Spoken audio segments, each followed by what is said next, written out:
À l'hôpital Roger Salingro à Lille, le service du docteur Monaca veille sur le sommeil de ses patients. Il traite l'insomnie, mais aussi l'hypersomnie et les somnolences excessives. Des difficultés souvent révélatrices de stress, d'anxiété ou de mauvaise hygiène de vie plus que de véritables maladies, mais troubles aux conséquences parfois importantes.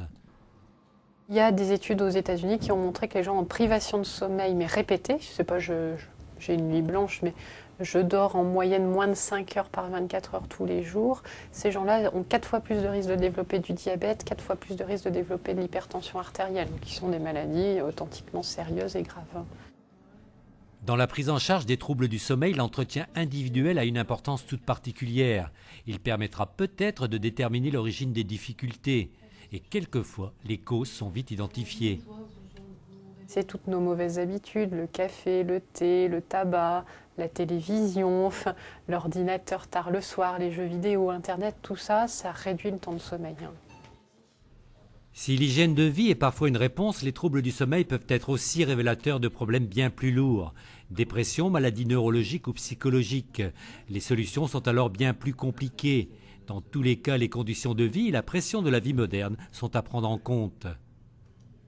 Il y a une étude il y a 2-3 ans qui a montré que si on compare notre temps de sommeil actuellement à ceux de nos grands-parents, donc on remonte à 2 générations, ce qui n'est pas si loin que ça, on a perdu en moyenne 2 heures par 24 heures de sommeil, ce qui est énorme. On risque d'avoir des conséquences par rapport à ça, notamment en termes cardiovasculaires. Autre donnée, l'âge. Il rendra le sommeil plus léger, mais pas forcément moins long. La durée de nos nuits est une donnée génétique. 6h30 pour les petits dormeurs, 9h pour les longs dormeurs, et le temps ne change rien à l'affaire. Comment on soigne ces troubles du sommeil? Est-ce qu'on a besoin de médicaments ou c'est simplement avec une meilleure hygiène de vie? Alors la guérison va dépendre de la cause, bien entendu. La cause la plus fréquente étant la dette de sommeil. Ça, généralement, ça se règle simplement en consultation au cabinet. On n'a pas besoin de faire forcément un examen du sommeil pour régler une dette de sommeil. Ce sont des conseils simples. Alors, les conseils qu'on donne, nous, aux patients, c'est d'éviter de se coucher trop tard, bien entendu, éviter toutes les activités stimulantes le soir, c'est-à-dire toutes les activités physiques au-delà de 18 heures, éviter toutes les situations stimulantes comme la télévision, l'ordinateur, le téléphone, notamment dans la chambre, éviter tout ce qui est lumineux dans la chambre. On préconise une atmosphère plutôt calme dans la chambre, pas de plus de 18 degrés, pas de lumière non plus dans la chambre. Ça, c'est vraiment, on va dire, la base.